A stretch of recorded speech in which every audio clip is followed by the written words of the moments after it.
Eu quero contar uma parábola, mas não é uma parábola de Jesus. Nós estamos acostumados a ouvir as parábolas de Jesus. Parábola é um recurso literário, é um jeito para falar de algo maior. E aí se usa os exemplos cotidianos para falar de uma realidade que se quer ensinar. E por isso Jesus usou muito das parábolas para falar do reino, para falar de Deus, para falar da salvação. Mas a parábola que eu quero falar de hoje é do século XIX. Certo dia, a mentira e a verdade se encontraram. E a mentira chegou para a verdade e disse o seguinte: o dia está lindo, vamos caminhar? A verdade, meio desconfiada, olhou para o céu e disse: é verdade, o dia está lindo. E foram caminhar a verdade e a mentira. E elas estavam caminhando, de repente elas viram um lago. E a mentira disse: a água está muito boa, vamos entrar? E a verdade, desconfiada, foi lá, colocou os pés na água e disse: é verdade, está morna, vamos entrar. As duas tiraram a roupa e foram nadar no lago. De repente, a verdade estava nadando lá, mergulhando, e a mentira sai do lago.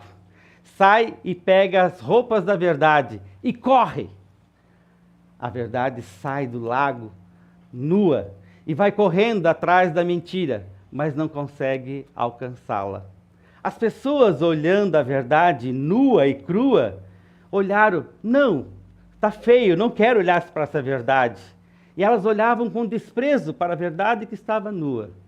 E desde então, a verdade está nua e crua, e a mentira com as roupas da verdade. Esse conto do século XIX foi pintado por um francês, Jean Léon, e ele pintou um quadro retratando esta parábola. Está em um dos museus na França. E parece que essa mentira com roupas de verdade continua bem presente em nossos dias. Às vezes não sabemos distinguir o que é verdade e o que é mentira. E esse é uma grande questão existencial, é uma grande questão que exige de nós esse discernimento. O que é a verdade? O que é a mentira? Se a mentira está com a roupa de verdade. E por isso muitos são enganados, achando que é verdade quando é mentira. E aí me ocorre um texto do Evangelho de João. Em João capítulo 8, Jesus tem uma palavra que é muito interessante, que eu vou ler. Então Jesus disse para os que creram nele: se vocês continuarem a obedecer aos meus ensinamentos, serão de fato os meus discípulos, e conhecerão a verdade, e a verdade os libertará. Eles responderam: nós somos descendentes de Abraão, e nunca fomos escravos de ninguém. Como é que você diz que ficaremos livres? Jesus disse a eles: eu afirmo a vocês que isto é verdade. Quem peca é escravo do pecado. O escravo não fica sempre com a família, mas o filho sempre faz parte da família. Se o filho os libertar, vocês serão de fato livres. Conhecereis a verdade e a verdade os libertará. Ouvimos muito esse versículo sendo dito fora do seu contexto. Porque qual é o contexto desta palavra de Jesus? Conhecereis a verdade e a verdade os libertará. Não é um contexto ideológico, não é um contexto de doutrinas, não é um contexto de fatos, mas é num contexto onde ele se apresenta quem ele é. Jesus está no templo, e no templo, juntamente com os fariseus, com os escribas, com os mestres da lei, ele estava falando sobre o reino. E falar sobre o reino, Jesus estava falando de si. No verso ali 12 seguintes, Jesus se apresenta quem ele é. Ele diz assim: de novo Jesus começou a falar com eles e disse: eu sou a luz do mundo. Quem me segue nunca andará na escuridão, mas terá a luz da vida. Aí os fariseus disseram a Jesus: mas você está falando de você mesmo? Por isso que você diz isso? Jesus respondeu: embora eu esteja falando a favor de mim mesmo, o que eu digo tem valor, porque é a verdade. Pois eu sei de onde vim e para onde vou, mas vocês não sabem de onde vêm nem para onde vou. Vocês julgam de modo puramente humano, mas eu não julgo ninguém. E se eu julgar, o meu julgamento é verdadeiro, porque não julgo sozinho, pois o Pai que me enviou está comigo. E aí Jesus se mostra quem ele é. Ele diz: eu sou a luz. Eu e o Pai somos um. Eu revelo o Pai. E isso aos ouvidos dos escribas, dos saduceus, dos mestres, soava muito estranho. Estranho demais, ao ponto de eles não suportarem ouvir essa verdade. Eles não suportaram ouvir que Jesus estava se revelando como sendo o verdadeiro Deus. E aqui está a razão de que Jesus usa esse versículo que eu mencionei antes: conhecereis a verdade e a verdade os libertará. Porque alguns deles começaram a entender, alguns deles começaram a identificar, alguns deles começaram a reconhecer: esse é a verdade, ele é a revelação de Deus, ele é o próprio Deus entre nós. E aí Jesus diz a vocês que creram, no verso 31, um pouquinho antes: se vocês continuarem a obedecer os meus mandamentos, serão de fato os meus discípulos. Jesus, nesse contexto, meus queridos, está entrando em confronto com uma religião estabelecida. Ele está entrando em confronto com dogmas. Ele está entrando em confronto com todas as doutrinas que até então aqueles fariseus, saduceus, escribas, doutores, eles tinham como certo e como verdade. E isso é um choque muito grande, porque isso estremece até então com o que eles estavam crendo. Por isso muitos resistiram, por isso muitos não entenderam, por isso muitos não aceitaram essa revelação de Jesus. Mas aqueles que aceitaram, Jesus disse: guardem o que estou dizendo.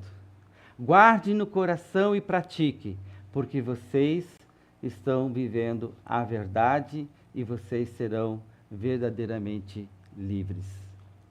É interessante que quando Jesus fala sobre a verdade, ele não está trazendo novas doutrinas, novos dogmas, ele não está trazendo uma nova religião humana, constituída, hierarquizada, com os seus preceitos. Não, Jesus está dizendo sobre ele.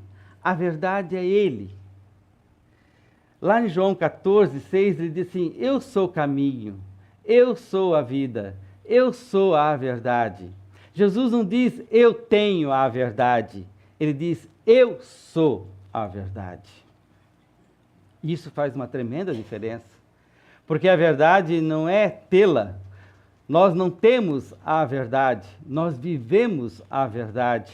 Por isso também a palavra que Jesus diz, conhecereis a verdade, e esse verbo aqui no grego, como também no hebraico, a palavra conhecimento que nós traduzimos, significa algo muito interiorizado, significa algo lá de dentro, significa como se fosse das entranhas. Então, quando Jesus diz, conhecereis a verdade, ele não está dizendo algo cognitivo apenas, não é uma informação, não é um conjunto de ideias, de ideologia, não é um conjunto onde você sabe que 2 mais 2 são 4 e ninguém questiona isso. Ou alguma vez já se questionou, você questionou que 2 mais 2 são 4. Bom, poderia ser 5, por que são 4? E aí a gente podemos levantar várias questões. Mas o que Jesus está dizendo aqui é que a verdade, ela é experimentada. A verdade é algo que se vive. E por isso, o grupo com quem Jesus mais tem dificuldade, meus queridos, o grupo de pessoas com quem Jesus mais luta e sempre de novo está em confronto, não são com aqueles que Jesus foi acusado de andar com os pecadores, com os doentes, com os mais vulneráveis, com aqueles que a religião da época diziam: olha, vocês não são dignos, vocês não são tão bons, vocês não merecem estar aqui porque vocês não cumprem certos rituais, vocês não cumprem certos preceitos, a lei não permite que vocês estejam aqui. Não, o grupo com quem Jesus mais se debatia era o religioso, o grupo religioso, o grupo daqueles que se diziam que detinham o poder da ideia, o poder da religião, o poder de dizer: você está na verdade, você está fora da verdade, você está dentro, você está fora. Era com esse grupo que Jesus tinha dificuldade. E por que Jesus tinha dificuldade com esse grupo? Porque para Jesus a verdade, como eu mencionei, não é um conjunto de ideias, é uma experiência de vida com Ele mesmo. Ele se revela, Ele se mostra. Conheço a verdade, conheço a mim. E nesse sentido, Jesus vai a esse grupo de uma forma muito contundente, muito forte. A Marise leu aqui em Mateus 23, que Jesus diz: vocês são hipócritas. Vocês falam, mas vocês não praticam o que vocês falam. Vocês colocam peso sobre as pessoas, mas vocês não vivem aquilo que vocês estão colocando sobre as pessoas. Vocês são bons para julgar os erros dos outros, mas vocês não conseguem olhar para dentro de vocês mesmos. É aquela ideia que muitas vezes a gente está hoje em dia e diz: nós queremos políticos honestos, nós queremos políticos que lutam contra a corrupção. Uma verdade, precisamos. A pergunta é que muitas vezes essa bandeira que a gente levanta, a gente consegue também fazer um autoquestionamento? Se essa corrupção também não está dentro de nossas práticas, do nosso dia a dia? Quando muitas vezes levamos uma multa no trânsito, tentamos subornar o guarda de trânsito, quando muitas vezes a Caixa deixou de cobrar e a gente faz de conta que não aconteceu nada que passa diante o produto, ou quando alguém engana num cálculo e a gente diz: não, tá bom, é assim mesmo. A gente muitas vezes quer as coisas, mas a gente não as vive. E essa é a grande questão que Jesus aponta, dessa incoerência, dessa hipocrisia. E por isso Jesus também vai dizer certa vez: olha, a gente é muito bom em achar a trave no olho do outro, a gente enxerga o problema no outro, a gente vê que o outro está errado, mas a gente não consegue nem ver, ou melhor, Jesus diz: a gente enxerga o cisco no outro, que é bem menor, e não enxerga a trave que está em si. Por quê, meus queridos? Porque muitas vezes nos acostumamos com a hipocrisia, nós nos acostumamos com a dissimulação, nós nos acostumamos e fomos criados a sermos dissimulados. É a criança que ouve do pai e da mãe dizer: fale a verdade, seja verdadeiro, mas ao mesmo tempo ouvindo: não, diz que eu não estou em casa.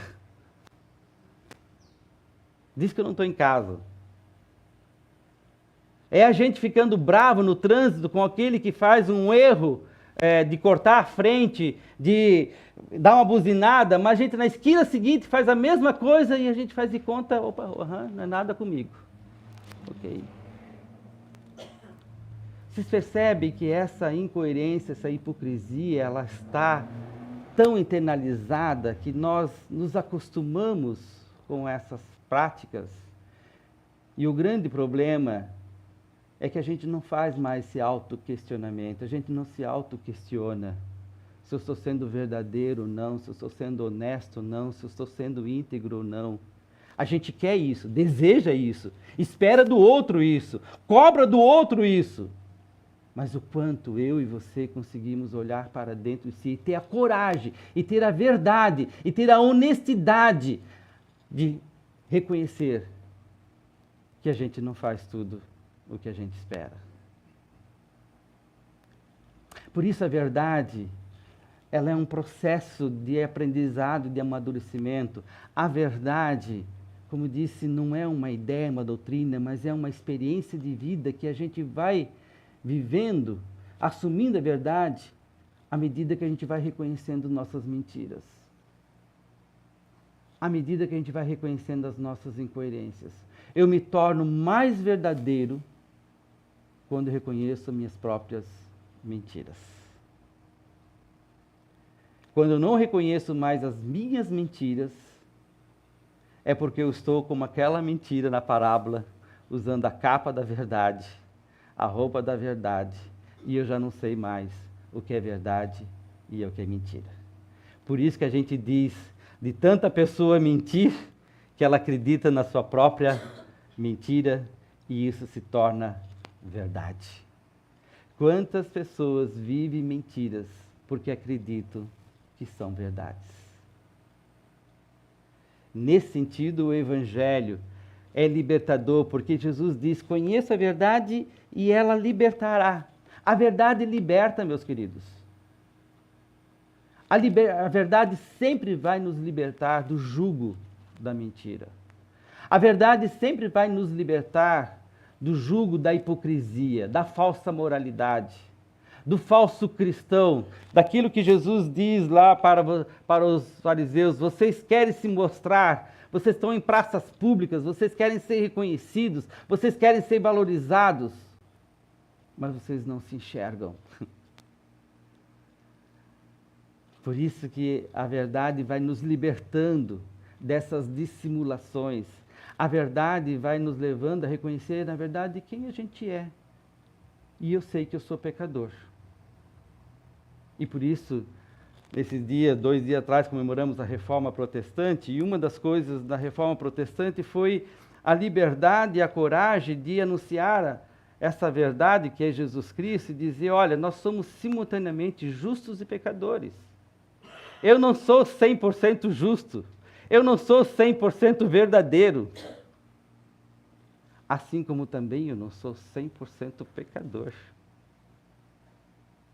ou 100% mal, 100% mentiroso. Nós estamos nessa dimensão de ser justos e pecadores. E quando nós admitimos isso, a nossa autoconsciência, a nossa autoimagem se transforma, se liberta. As nossas relações, elas se tornam mais coerentes, mais transparentes. A nossa forma de trabalhar muda, porque eu não tento dissimular algo no trabalho, usando as pessoas para chegar a uma promoção, querendo ser bonzinho com todo mundo, mas na verdade lá no coração uma intencionalidade de querer ser maior do que o outro e pisar sobre os outros. Não, a gente reconhece: eu quero chegar lá e não tem problema nenhum. Mas faça isso com honestidade. Faça isso com transparência. Seja honesto. O que nós precisamos nos dias de hoje, meus queridos, são pessoas mais corajosas, mais transparentes, onde elas têm a coragem de admitir quando elas erram, quando elas admitir que elas falham e que nem todo julgamento que elas têm são verdadeiros, do que essa dissimulação. E no meio religioso, infelizmente, a gente olha para esse cenário religioso que nós vivemos, é assustador, porque há tantas cenas dissimuladoras, tantos ensinamentos dissimuladores, enganando, manipulando as pessoas, e a religião, infelizmente, é uma grande força para enganar, para manipular, para dissimular. E por isso Jesus foi crítico a esse grupo. E aí nós, enquanto luteranos, enquanto protestantes, enquanto pessoas que têm uma herança que vem lá da reforma, a gente precisa se levantar contra isso. A gente precisa ir contra essa prática da mentira, mesmo que ela faça parte. Eu não vou dizer para vocês que eu não vou mentir. Quem nunca mentiu, que atire a primeira pedra. Eu não vou dizer para vocês que eu não tenho as minhas falhas, os meus erros, os meus pecados. Não. Isso seria incoerente. Mas, ao mesmo tempo, eu preciso dizer que em Jesus, e só por causa de Jesus, porque Ele é a verdade, é que essa verdade trabalha no nosso coração, de dentro para fora, e nos faz pessoas mais humanas, mais verdadeiras, mais autênticas, que reconheces reconhece a vulnerabilidade, reconhece as suas incoerências e pode chegar diante de Deus e pedir perdão, e pode chegar diante de uma pessoa e reconhecer: eu errei com você, eu falhei com você, eu falei mal, eu julguei mal, eu pensei mal, porque eu sou humano. O Evangelho vai nos transformando, porque o Evangelho nos liberta. E a verdade que nesses dias nós comemoramos, ela precisa ser vivenciada por nós, enquanto herdeiros dessa reforma, nesse país onde nós precisamos dizer e nós precisamos testemunhar essa verdade em ações, em práticas, porque Jesus diz: olha, pelos frutos que vocês serão conhecidos. Vocês podem falar muitas coisas boas, e se fala muitas verdades, mas é aquele ditado assim, né? Faz o que eu digo, mas não faz o que eu faço. Tem muitas coisas boas sendo ensinadas, mas poucas praticadas. Nós precisamos de gente que pratica, uma igreja que pratica, um grupo de pessoas que tenha coragem de dizer: nós vamos praticar esse Evangelho. E Jesus, Ele é a verdade.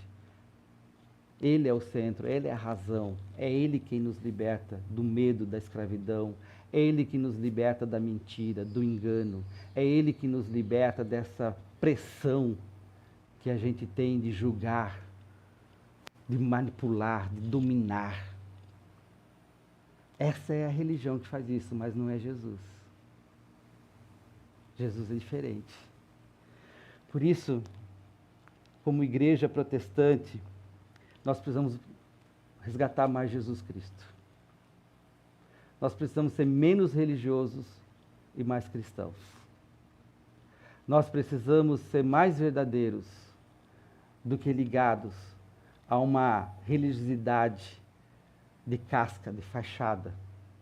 A gente precisa ser crítico. E aí eu lembro de um teólogo protestante, Paul Tillich, que ele falava do princípio protestante.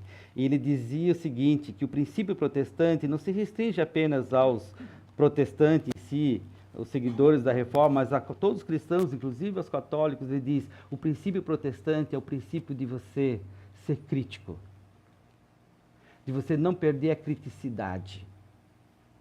E o que significa isso? Não significa que você é crítico por crítico, aquele rebelde que só, porque falou, eu sou contra, né? Não é nessa direção. Mas ser crítico é a pessoa que pensa, que analisa, que sabe do limite, que não torna aquilo que é finito e infinito, não torna um ídolo em um Deus, não relativiza tornando algo absoluto. Mas é alguém que tem a capacidade de analisar, de ser crítico, de pensar e dar razão à sua fé, porque vive como cristão.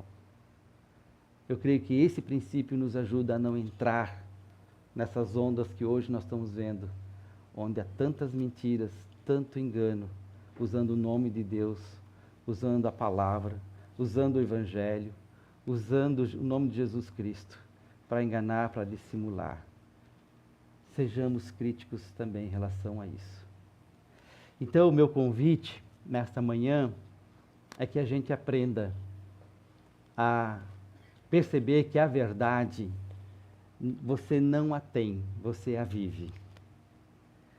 Porque Jesus não é um objeto para você tê-lo. Jesus não é algo que você possa retê-lo. Ele é uma pessoa. Deus é uma pessoa.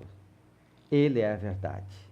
E deixe essa verdade agir no seu coração ao ponto de que essa verdade vai mostrando quem você é, quem eu sou. E esse autoconhecimento nos dá a capacidade de sermos livres. Não para sair julgando e condenando, mas ser livres porque dependemos daquele que é a verdade. A minha oração, meus queridos, o meu desejo nesta palavra é que você viva a verdade, que você tenha a coragem de olhar para si e perceber o que é aquilo que simula, aquilo que é falso, aquilo que é hipócrita, aquilo que você gasta tanta energia para manter, mas não é verdadeiro.